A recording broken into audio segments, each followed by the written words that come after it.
माँ जैसी कोई नहीं। घर में सुबह से ही बड़ी चीख पुकार मची हुई थी। न जाने आज घर में कौन सा हंगामा हो गया था। रमेश की बीवी जोर जोर से चिल्ला रही थी। इतना जोर से चिल्ला रही थी कि आसपास के घरों के लोग भी अपने घरों से बाहर आ गए। दरवाजे के पीछे एक वृद्ध औरत सुकड़ी सी कुचाई सी आंसू बहा रही थी। मुंह से यूं तो एक शब्द निकल नहीं रहा था, लेकिन बहू के ताने सुनकर आंखें रो पड़ी थी। इधर रमेश अपनी बीवी को बार बार समझा रहा था कि माँ ऐसा नहीं कर सकती।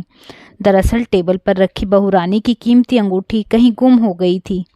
पत्नी जोर जोर से चिल्ला रही थी कि ये बुढ़िया वहीं बैठी थी, इसी ने मेरी अंगूठी चुराई है। बेचारी माँ बेबस सी अपने बेटे की तरफ आस लगा के देख रही थी। शायद यही कुछ बोले। बहुरानी ने तो समाज के आगे इज्जत उछालने में कोई कसर नहीं छोड़ी थी। हद तो तब हो गई जब पत्नी ने गुस्से से माँ का हाथ पकड़कर दरवाजे से अंदर खींचा। रमेश का आपा भी जवाब दे गया। उसने पत्नी के गाल पर एक जोरदार तमाचा मारा।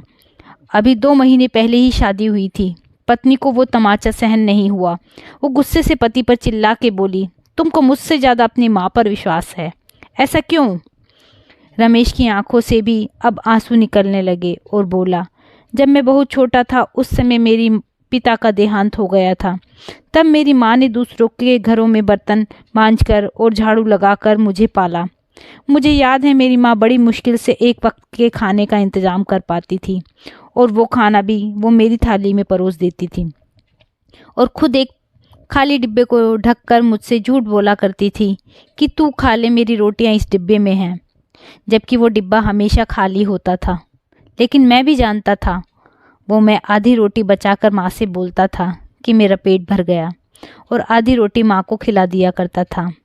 आज मैं 2 रोटी कमाने लायक क्या हो गया? अपनी माँ के उस बलिदान को भूल जाऊं? कैसे भूल जाऊं कि माँ ने मेरे लिए न जाने कितनी ही इच्छाओं का गला घोट दिया। तुम तो मेरे साथ अभी केवल 2 महीने से हो, लेकिन मैंने तो माँ के पिछले 25 वर्षों की तपस्या लगातार करते देखा है। आज उम्र के इस पड़ाव पर आकर क्या मेरी माँ को एक अंगूठी का लालच होगा? अगर अपनी माँ पर शक किया तो भगवान मुझे नरक में भी जगह नहीं देगा। दोस्तों, माँ बाप तो भगवान का रूप होते हैं। धिक्कार है ऐसे लोगों पर जो अपनी माँ बाप के बुढ़ापे का सहारा नहीं बन सकते। अरे अपनी औलाद के लिए माँ बाप क्या कुछ कुर्बान नहीं करते। सारा जीवन बच्चों को पाल पोस के बड़ा करते हैं, और बदले में मांगते ही क्या हैं? बुढ़ापे में 2 वक्त का खाना और अपने बच्चों का प्यार। क्या हमारे माँ बाप का इतना भी अधिकार नहीं है हम पर?